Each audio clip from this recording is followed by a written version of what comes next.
Chapter 3, My Beginnings. I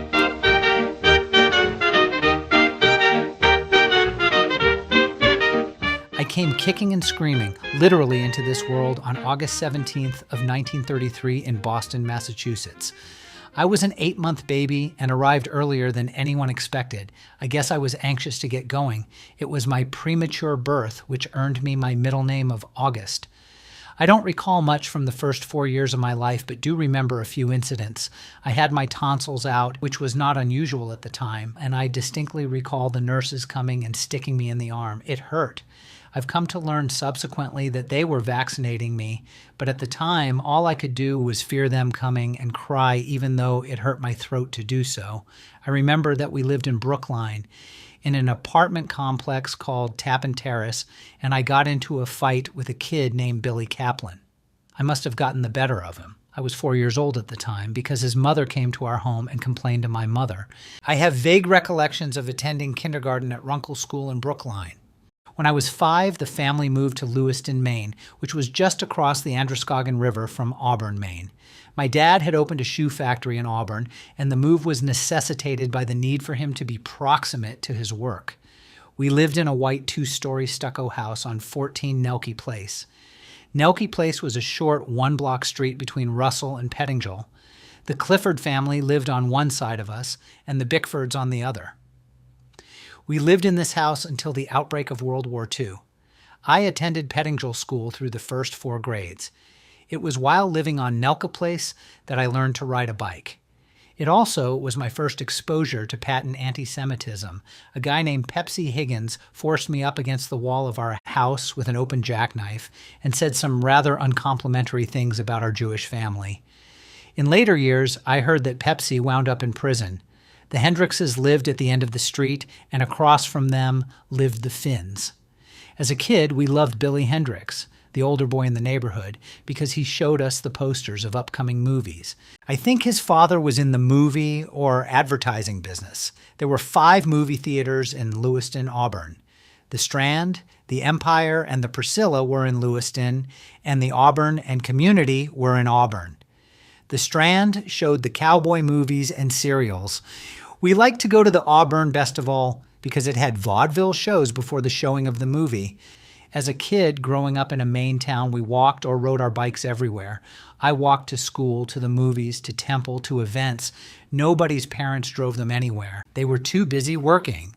Many didn't have cars, or if they were fortunate enough to have a car, they had only one, and it was used primarily by the breadwinner to get to and from work and not to chauffeur kids around.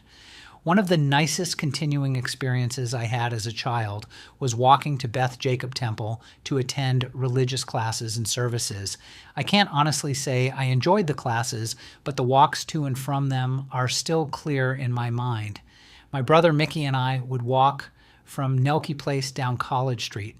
In those days, the street was lined with chestnut trees, and we loved picking up the green bristled pods that held the nuts inside and opening them up. We were fortunate to have a wonderful rabbi named David Barrett. He knew how to relate to children and became a lifelong example to many of us. My early childhood was pleasant, and many of the values I still cherish were instilled in me by my parents. Respect for one's elders, love of learning, caring for others, pride in oneself and one's religion. A few memories of my childhood stand out in my mind. My dad used to take all the kids in the neighborhood and my cousins Mark and Erwin Cohen, who also lived in Lewiston, to the Bates Woods. This was located near Bates College. In the woods, we would play cowboys and Indians. My dad would tell us stories of Custer's Last Stand, and we would act it out. He would regale us with stories of the American Revolutionary War, and we would hide behind trees and pick off the redcoats as they marched by.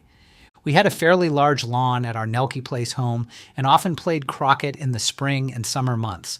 My dad froze a section of the lawn into a small skating rink in the winter, and we learned to ice skate there. I was never a good skater and had weak ankles, which plagued me in sports activities throughout my life. Saturday was always the day we were allowed to go to the movies with our friends. Before my brother and I could go, we had to memorize the Gettysburg Address.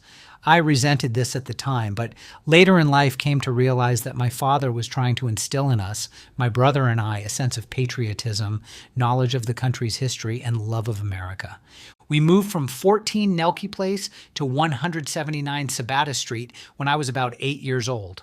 Our house was made of fieldstone and faced an old historic cemetery across the street.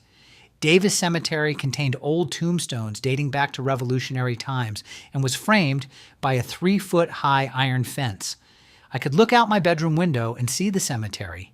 The fence acted as a barometer for whether there would be school or not when there were fiercer than normal snowstorms. I would watch in the wee hours of the morning as the snow was illuminated by the streetlight as it whipped about and swirled toward the ground.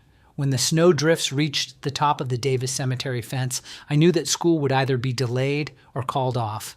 It was very rare that school would be called off because of snowstorms, which were frequent in Lewiston, Maine. I recall many a winter day slogging through wind-driven snow in order to get to school. Our house had a large flat wooden floored area atop the garage, which was attached to the house. My brother Mickey set up a basket hoop, and we used to play 3-on-3 basketballs on that roof.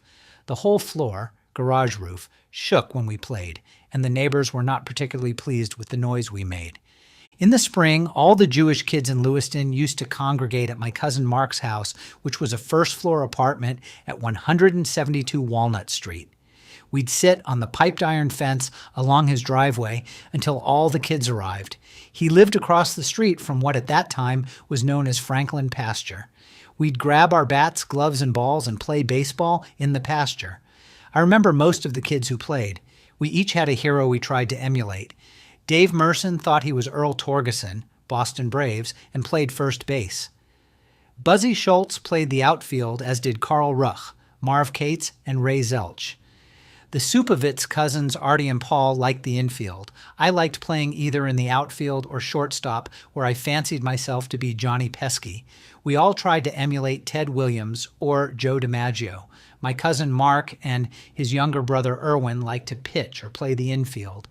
Bobby Goodman thought he was a great pitcher, and we loved to have him pitch because he wasn't as good as he thought he was and was easy to hit.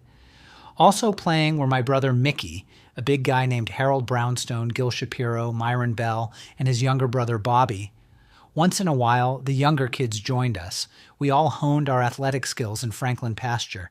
The infield was bumpy, and the outfield a bit overgrown and hilly, but to us it was Fenway Park or Braves Field. In high school, we all had to take shop. Mark made a pitcher's rubber, which we used in the pasture.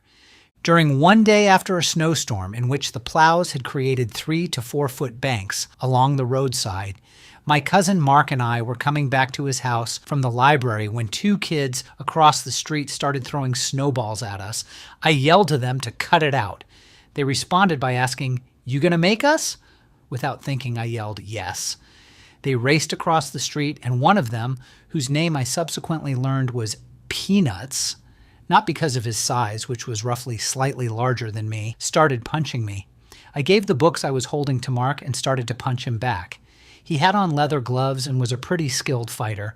I must admit that he was getting the better of me when his friend made a fatal mistake. He yelled, "Kill the Jew!" That was all it took to send me into a rage. I belted Peanuts in the mouth and nose, and he started spurting blood from his nose. He was as surprised as I was that a Jewish kid could fight. He went over to a snowbank and grabbed a handful of snow to wipe the blood from his nose and face. I pushed him head first into the snowbank and continued to pummel him. He and his friend left in disarray. I was shaking all over after the fight, but was proud of what I'd done. Anti-Semitism was rampant in Lewiston among the French kids.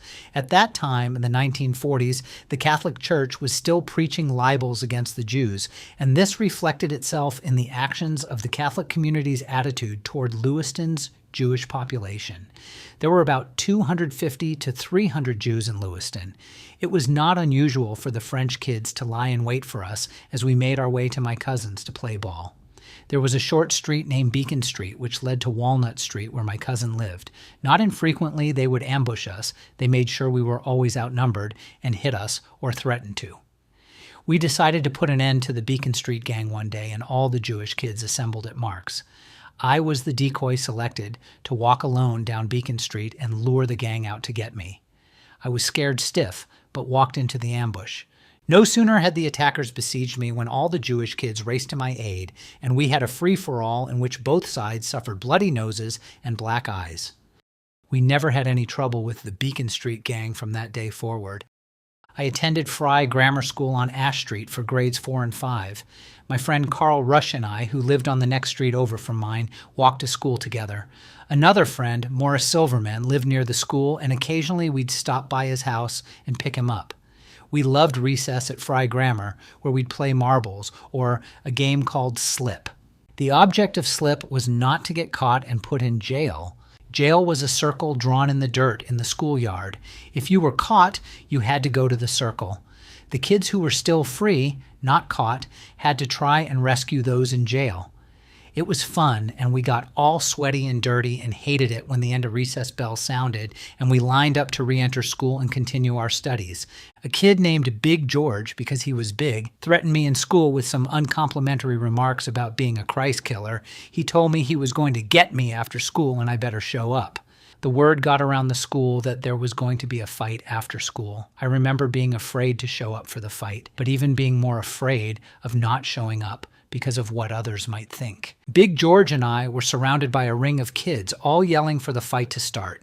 George was not the brightest kid in school, and he came slowly at me with his arms held out wide to each side to frighten me. His face was wide open, and I hit him in the face with everything I had. One punch. He started crying and quit. The fight was over, and I was a hero to the Jewish kids. There were other instances where the Jewish kids were threatened with harm or teased, but all in all it was rare, and we survived by sticking together. We did very well in school, and for the most part got better than average grades. The French kids were at a disadvantage when it came to learning, as they spoke French at home and among themselves, and were not as conversant with English as we were. All classes were taught in English. Those pupils with the higher grades at the end of the 5th grade were promoted to the next grade at Jordan Junior High. If one's grades weren't so good, they had to stay at Fry Grammar School for the next grade. At the end of the year, when report cards were handed out and next year's school assignments were made known, we all asked each other, "Did you make Jordan?" Most of my friends and I made Jordan.